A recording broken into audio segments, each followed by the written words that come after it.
собак.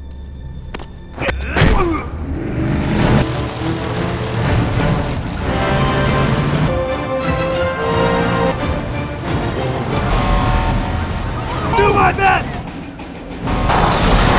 You bastard!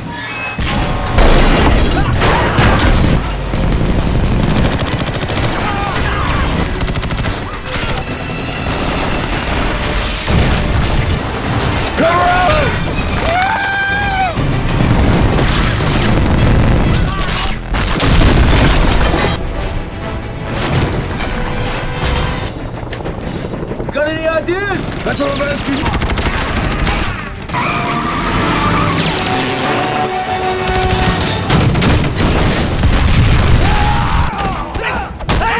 I got this.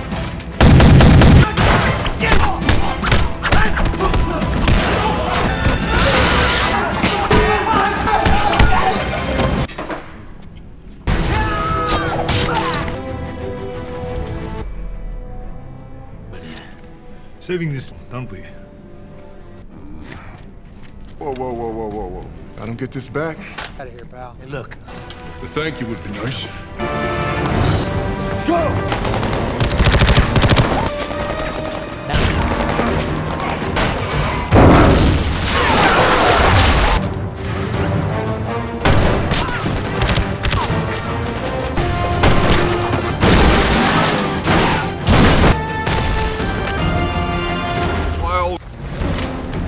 Really? To adjust for a wind shift. Nope.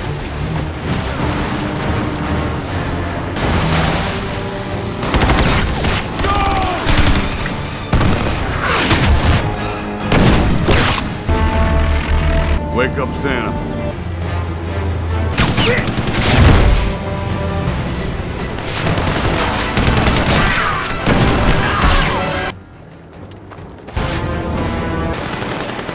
All right, guys, put your toys away. You missed. You're it! Fire! That was a statement.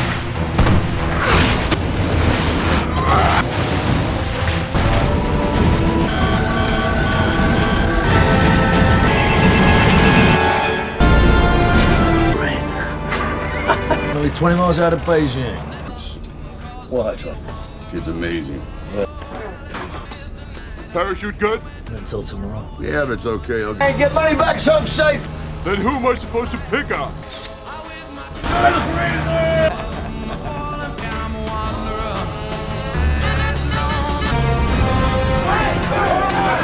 Boom time? Boom time.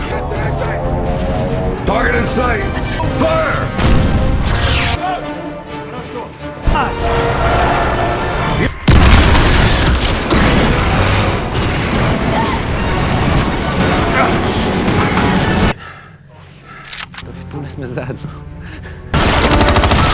We're too late!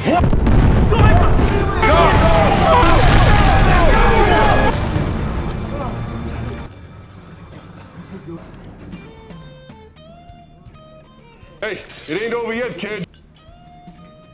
You serious?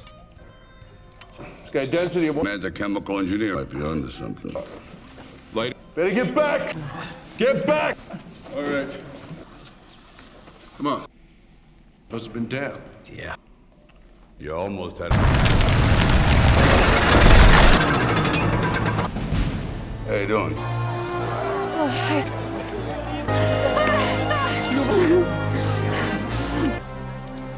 Right. How you doing, pal? I was doing pretty good.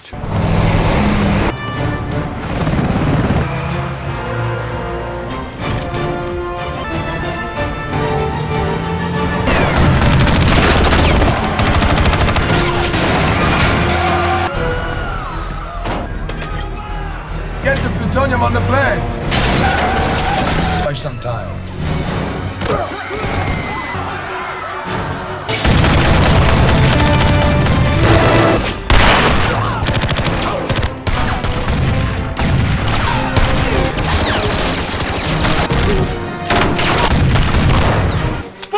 Yeah. I'm apart!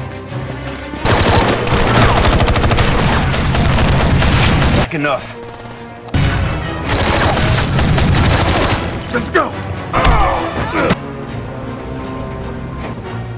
Start the engine!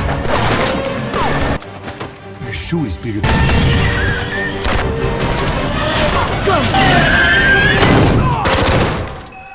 A special guest coming.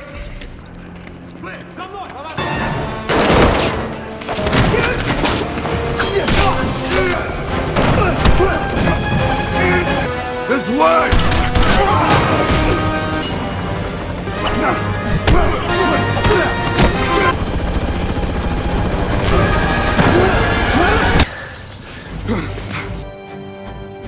What are you doing here? Does? You kill me. I'm out of bullets. Man?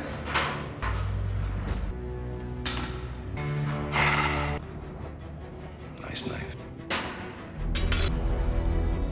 Man? Oh, shit. I'm not gonna hurt you.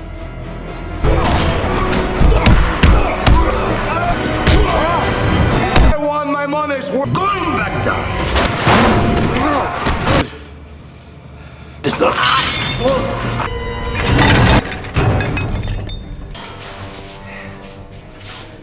And your knife.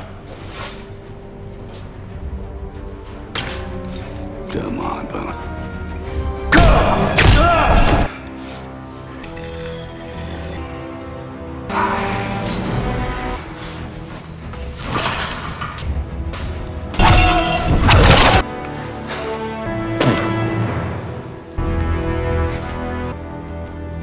You know, Louis, I hate to say this, Bam Bam. Starting?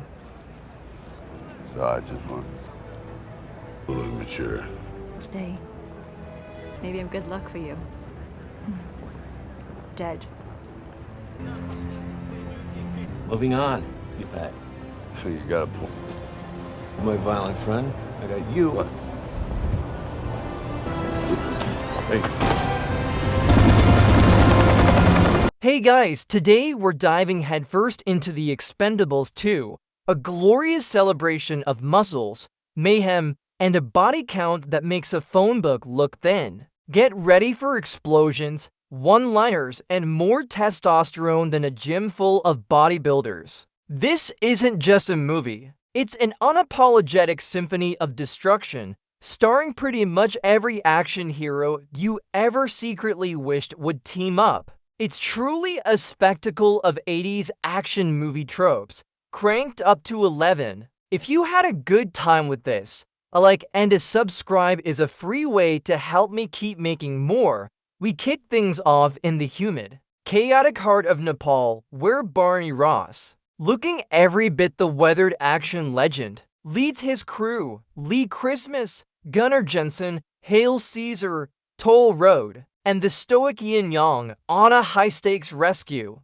Their target? A wealthy Chinese businessman and, surprise, surprise, none other than Trench Mouser himself, played by the Governor. The team moves like a well-oiled machine, Christmas slinging his signature knives with deadly precision, Toll Road demonstrating why expendable doesn't mean fragile, and Gunnar. Well, Gunnar's just being Gunnar, a lovable loose cannon. The air crackles with the snap of gunfire and the guttural shouts of soldiers. It's like a deadly ballet, but with more broken bones and automatic weapons as they navigate the labyrinthine corridors. The distinct thud of a punch connecting with a jaw echoes through the concrete, followed by the metallic clatter of dropped weapons. Barney and Christmas, a dynamic duo of grizzled determination, eventually locate the captives. Trench Mouser, tied up but still oozing charisma, seems less distressed hostage and more mildly inconvenienced.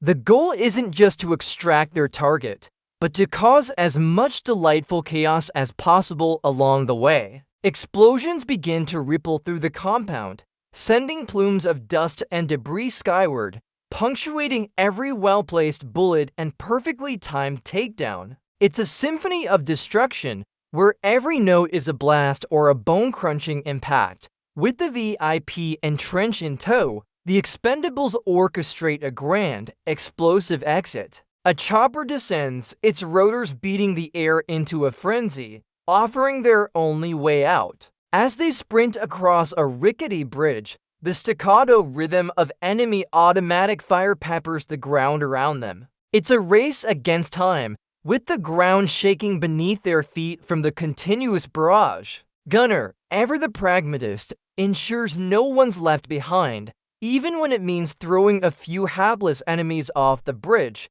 for tactical reasons, of course. The entire compound erupts in a final, glorious fireball, a testament to the Expendables' philosophy. If it's worth doing, it's worth blowing up. The roar of the chopper engines drowns out any lingering enemy cries, carrying our heroes to safety just when you thought the action couldn't get any more ridiculous. Barney's tank, because of course they brought tanks, gets stuck in a river. It's a classic action movie predicament. Heroes are unstoppable unless they hit a slightly deep puddle. But fear not. From the muddy depths emerges another tank, piloted by none other than Trench. With a casual, almost bored, "You need a hand?" Trench hooks up Barney's ride and yanks it free. It's a beautifully understated moment of competitive camaraderie, where even bitter rivals can agree that blowing stuff up is more fun when you're not stranded.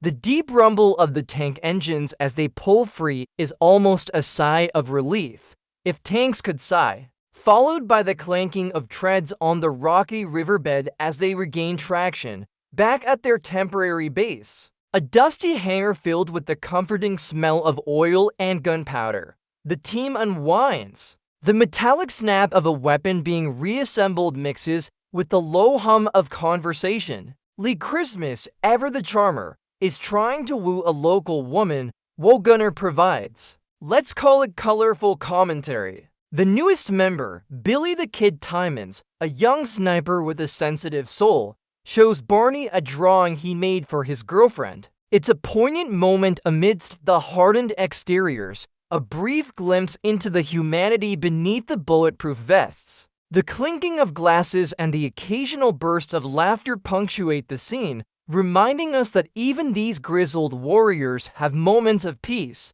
however fleeting. Barney and Billy share a quieter moment. Billy, in a surprising turn for an expendable, reveals he's tired of the constant danger, the endless cycle of violence. He wants to hang up his sniper rifle, find some peace, and truly live with his girlfriend. The quiet hum of the distant jungle is a stark contrast to the earlier cacophony of battle. Barney, despite his gruff exterior, listens intently, a faint sigh escaping his lips. He understands the longing for a normal life, a desire many of them have buried deep.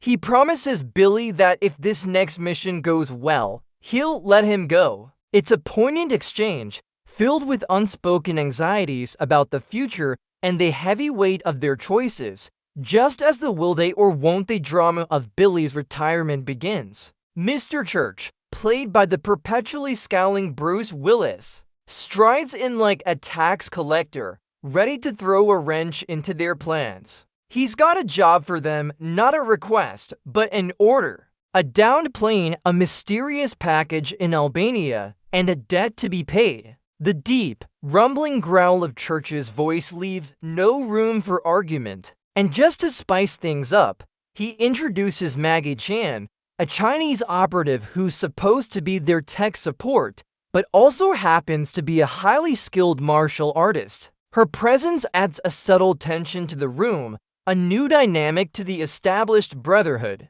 The metallic clack of her equipment bag hitting the floor is almost a challenge. Our heroes, with Maggie in tow, perform a high-altitude jump into the rugged, unforgiving terrain of Albania. The whoosh of wind past their ears as they descend is quickly replaced by the soft rustle of leaves as they land amongst the trees. They quickly locate the downed plane, a crumpled metal bird amidst the dense foliage, a stark monument to a forgotten mission. The air is still, almost eerily so, amplifying the crunch of their boots on the forest floor. The tension is palpable as they meticulously sweep the wreckage, the metallic creak of twisted fuselage adding to the ominous atmosphere. This isn't a leisurely stroll. It's a careful, calculated hunt for whatever secrets this plane holds. Maggie, with the nimble fingers of a seasoned hacker and the calm demeanor of a bomb disposal expert,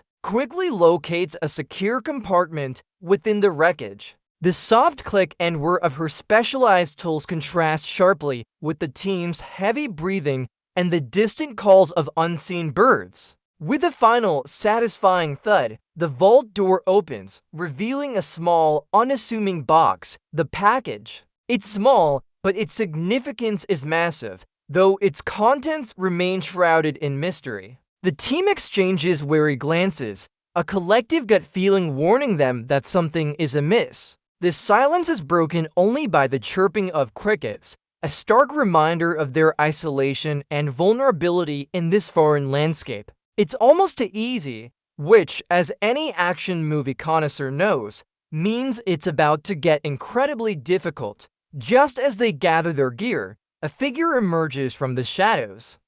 A man named Jean Vilain. And let me tell you, he lives up to the name. He's got a swagger that screams, "I'm the bad guy, and I know it," and he's got Billy the Kid at gunpoint. The crackle of leaves under Vilain's boots as he steps into view sends a chill through the air. The team is caught completely off guard, their usual swift reactions paralyzed by the sight of Billy, vulnerable and scared. Barney's roar of anger is quickly stifled by the cold reality of the situation. One wrong move and Billy's gone. Vilain's chilling voice, laced with sadistic amusement, demands the package. The metallic click of a safety being disengaged is the only sound as the Expendables reluctantly drop their weapons. It's a gut-wrenching moment as our heroes are rendered helpless with the package in hand. Vilain, being the villain he is, decides to make an example. With a cruel smirk, he plunges a knife deep into Billy's chest. The sickening thud of the blade finding its mark, followed by Billy's gasp, echoes through the silent forest. It's a brutal, unexpected act that sends a shockwave through the Expendables. The crackle of anger in Barney's eyes is almost visible. Billy, the young man who dreamed of a peaceful life, collapses, his life bleeding out onto the forest floor. Vilain's cold, triumphant laughter as he makes his escape is a sound that will haunt them. This isn't just a mission gone wrong. It's personal. The thumping of Barney's enraged fist against the dirt is the only sound for a long, painful moment. The forest falls silent, save for the ragged breathing of the Expendables. Barney, his face a mask of grief and fury, picks up Billy's bloody dog tags. The cold metallic touch in his hand feels like a burning brand. He looks up, his eyes hardening with a resolve that promises pain for those who caused it. The entire team, usually so boisterous, is now unified by a shared, silent vow of vengeance. The rustling of leaves as they rise, their movements slow and heavy, signals a shift. This isn't just about the package anymore. It's about blood. Vilain has awakened a sleeping giant, or rather, several very old, very angry giants. The distant rumble of thunder seems to echo their collective rage, promising a storm of retribution. With Billy's dog tags clutched in Barney's hand, Maggie, the quiet tech expert, steps up. She reveals that Vilain's a significant player in the arms trade, a ghost in the shadows known for his ruthlessness. With precise taps on a digital map, she tracks his probable movements using satellite data and other intel. The crunch of their boots on dry earth is the rhythmic beat of their hunt. The Expendables, a machine of vengeance, are now focused with laser-like precision. The metallic click of reloading weapons and the low hum of their vehicle cutting through the night are the sounds of impending doom for Vilain. It's a relentless, grim pursuit, each mile bringing them closer to a confrontation that Vilain will undoubtedly regret initiating. Their pursuit leads them to a desolate, dust-choked village in Bulgaria, a place that feels like it's been forgotten by time. The only sounds are the creaking of old wood and the distant, rhythmic thud of mining equipment. The Expendables find the villagers, not abandoned, but enslaved, forced to mine plutonium, a super dangerous, highly illegal substance. The grim discovery paints Vilain in an even darker light, elevating him from common thug to global threat. The horrified gasps of the villagers as they see their liberators are quickly silenced by the menacing presence of Vilain's guards. The air is thick with the scent of fear and the metallic tang of something dangerous lurking beneath the earth. It's a chilling tableau, showing the human cost of Vilain's greed. No time for niceties. The Expendables use their favorite problem-solving method, explosives. The thunderous crump of the mine entrance blowing open sends a tremor through the ground, announcing their arrival. Villagers spill out, terrified but hopeful. The team forms a defensive perimeter, unleashing a torrent of gunfire. The air becomes a whirlwind of bullets, smoke, and the desperate cries of Vilain's startled goons.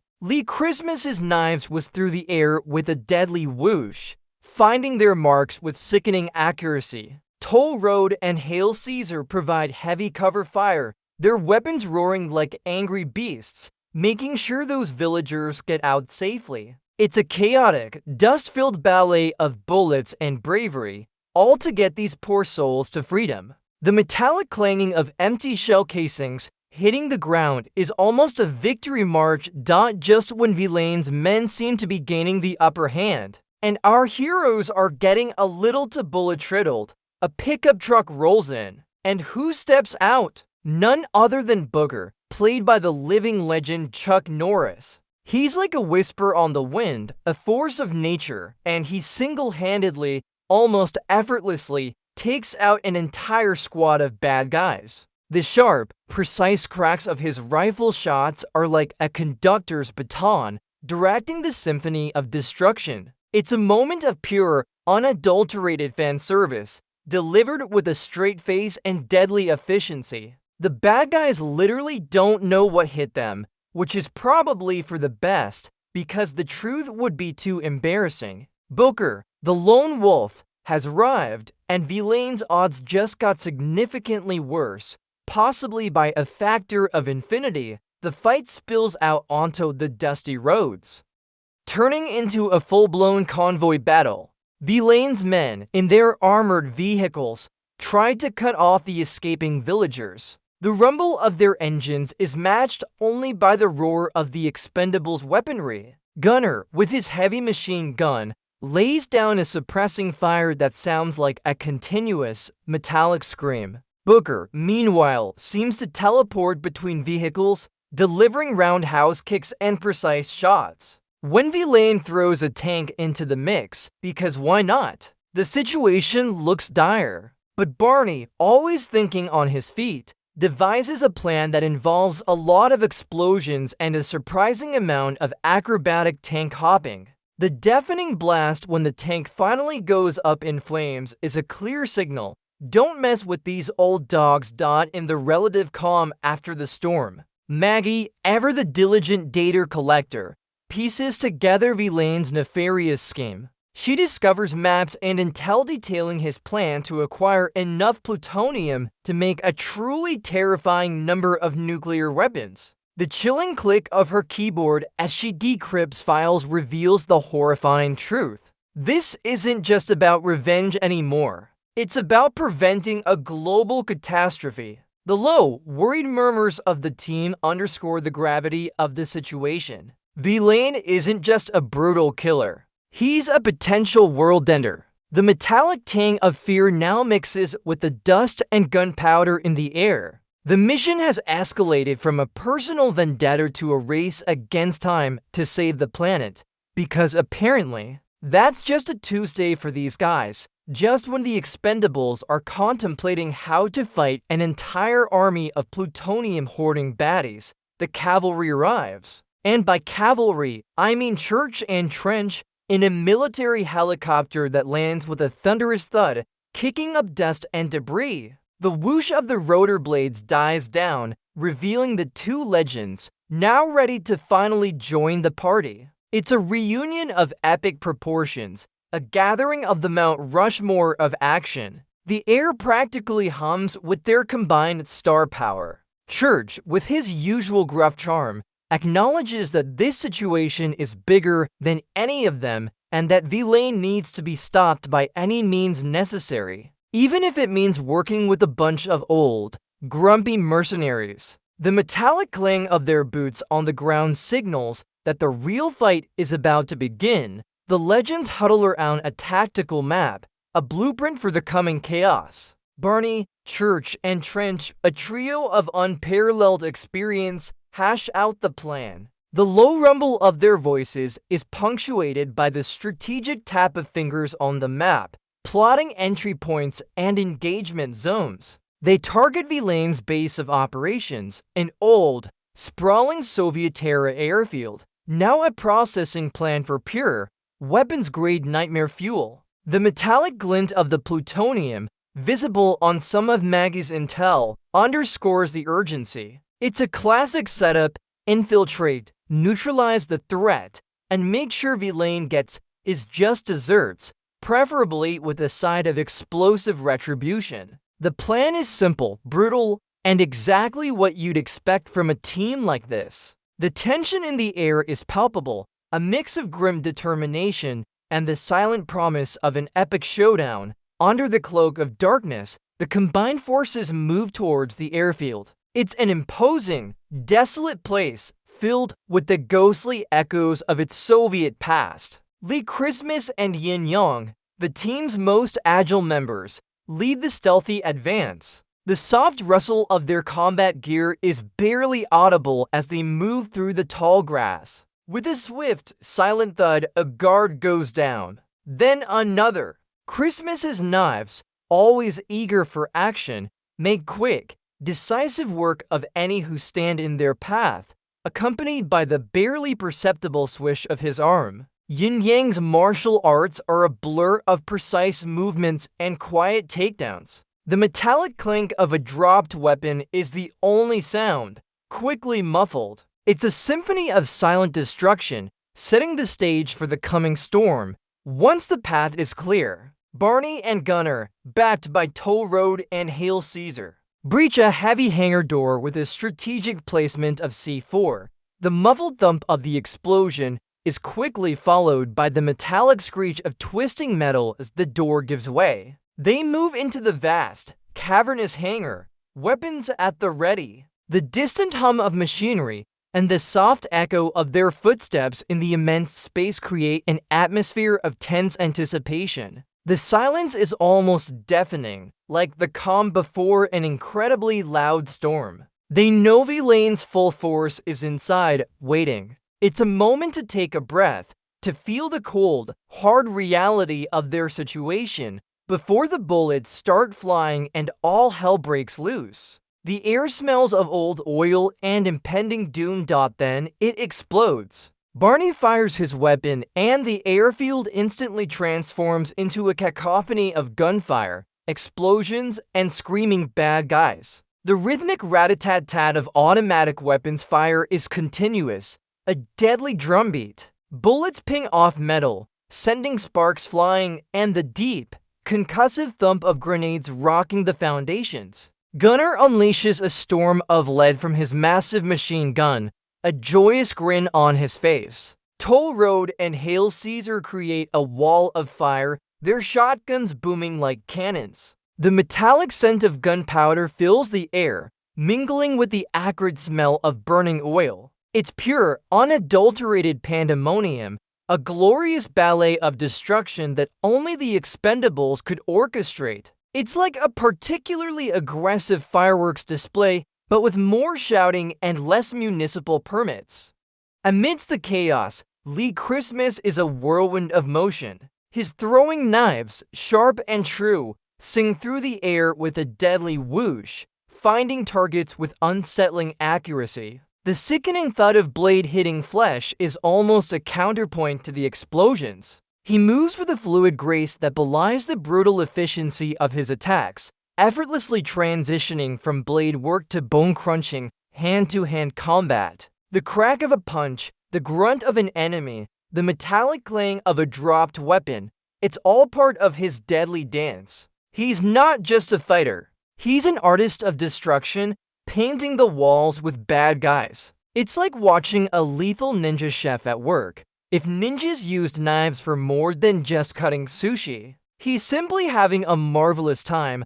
Gunnar Jensen, the team's resident powerhouse, is in his element. His laugh echoes through the hangar, a joyful, almost deranged sound, as he wields a massive machine gun. The weapon roars, spitting fire and lead, creating a devastating swath through Vilain's forces. The continuous rat-a-tat-tat of his gun is a testament to its power and Gunnar's sheer delight in wielding it. He's a walking, talking, heavily armed wrecking ball, mowing down enemies like they're cardboard cutouts. The metallic clanging of his spent casings raining down around him is like a grim, percussive symphony. He's providing the kind of cover fire that makes enemies question their life choices and probably their entire lineage. It's glorious to behold, a pure spectacle of over-the-top violence, while others are busy with bullets and bombs. Yin Yang, the silent assassin, moves with the grace of a deadly dancer.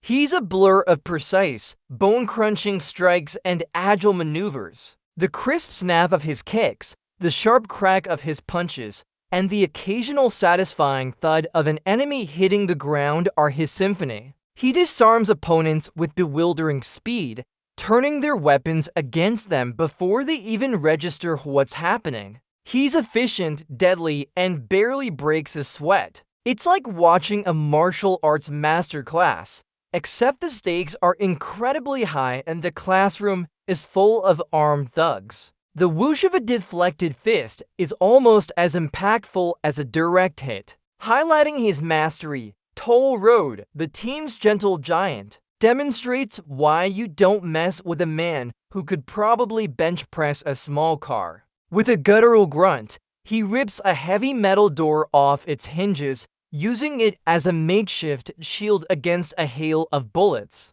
The metallic clang of the door deflecting rounds is satisfyingly loud. He then proceeds to smash it into a group of unsuspecting bad guys, eliciting a chorus of groans and yelps. He's a walking battering ram, a force of pure, unadulterated brawn. The loud thud of his fists connecting with flesh sends enemies flying. It's a primal, visceral style of combat, less about finesse and more about sheer, overwhelming power. His presence is a physical testament to the team's diverse and formidable skill set. A moving fortress, Hail Caesar, with his custom-built, drum-fed shotgun, makes every shot count. The booming thump of his weapon echoes through the hangar, rattling the very foundations. He moves methodically, clearing rooms and corridors with devastatingly effective blasts that send enemies flying through the air like rag dolls. The metallic clang of the pump action, followed by the deafening roar, becomes a chilling lullaby for Vilain's goons. He's the personification of point and shoot, but with an artistic flair for maximum impact. His shotgun isn't just a weapon, it's a statement, a declaration that you've picked a fight with the wrong old man. The concussive force of each shot is almost a physical blow to the viewer, conveying the sheer power he wields. Booker, the legendary lone wolf, continues to make it look easy. He moves through the battlefield like a ghost, deflecting bullets and knives with casual ease, almost as if he's merely swatting at flies. The soft walk of a deflected projectile is almost comical. He takes down multiple enemies with a single, economic movement, leaving them wondering what just happened. His signature roundhouse kicks send bad guys flying, often into other bad guys, creating a domino effect of pain. It's like watching a cheat code activate in real life. The consistent, precise cracks of his rifle shots are a constant reminder of his deadly presence, even when he's out of sight. He's a one-man army, making every other action hero look like they're trying to hard dot, and then, the moment we've all been waiting for, Church and Trench finally unleash their full fury. The distinct, gravelly roar of their voices blends with the cacophony of battle as they open fire from opposite flanks, pinning Vilain's remaining forces in a deadly crossfire. The continuous rat-a-tat-tat of their automatic weapons is deafening, a relentless assault that leaves no room for escape. Their combined presence is a game-changer, turning the tide decisively. The metallic clang of their boots on concrete as they advance, unflappable and relentless, signals the impending doom for Vilain's army. It's a moment of pure action movie bliss, a testament to what happens when you put too many legends in one place. The ground seems to shake with their collective firepower. The battle escalates into a full-blown demolition derby. Massive explosions rip through the airfield, sending debris and enemy combatants flying through the air. The deafening roar of collapsing structures and igniting vehicles creates a terrifying soundscape. Fire spreads rapidly, casting an orange glow on the chaos. The ground trembles beneath the constant concussions, making every step a precarious one. The air is thick with smoke, dust, and the acrid smell of burning fuel and human endeavor gone very, very wrong. The Expendables, now a seemingly unstoppable force, push through the inferno, their grim determination etched on their faces. It's not just a firefight. It's an apocalypse orchestrated with a smile and a lot of very big guns. The metallic screech of twisting metal is a mournful requiem for Vilain's empire, while the guys are busy blowing things up. Maggie, proving her worth beyond just being tech support, uses her stealth and hacking skills to further cripple Vilain's operations. She slips through air vents, a silent shadow amidst the thunderous explosions, her fingers dancing across keyboards. The soft clicks of her hacking tools contrast with the explosions outside, creating vital diversions and shutting down defenses. The distant whir of a security door grinding open or the abrupt shutdown of a light system is a testament to her quiet efficiency. She's the unseen hand, guiding the chaos, making sure the odds are stacked firmly in the Expendables' favor. Her quiet precision is a stark contrast to the team's usual kick the door down and shoot everything approach, but equally effective. Finally, the moment of truth. Barney Ross, fueled by the memory of Billy, comes face to face with Jean Vilain in the smoky, ruined remnants of a hangar. The fight quickly becomes personal, brutal, and utterly without mercy. The air hums with the unspoken tension between them, punctuated only by the distant sounds of the ongoing battle. Vilain, despite his villainous flair, is a formidable opponent, matching Barney's strength and experience with his own ruthless efficiency. The clang of their fists meeting, the grunt of effort, the heavy thud of bodies hitting scattered debris, every sound tells a story of pain and resolve. It's a clash of titans, two grizzled warriors fighting for very different reasons, but with equally intense determination. The metallic taste of blood seems to hang in the air. The fight between Barney and Vilain is a raw, desperate struggle. It's a symphony of close-quarters combat, where every punch, every kick, every grapple is delivered with bone-shattering intent. The crack of knuckles on jaws, the sickening thud of bodies against twisted metal, the strained gasps of exertion, it's all brutally real. They smash through crates, send equipment flying, and generally lay waste to what little remains of the hangar. It's a battle of wills as much as strength, each man refusing to yield. The metallic screech of splintering wood and bending steel adds to the chaotic soundtrack. Barney, with his relentless resolve, pushes through the pain, fueled by the image of Billy's final moments. It's less a fight and more a furious, guttural exchange of vengeance and pure, unadulterated hatred.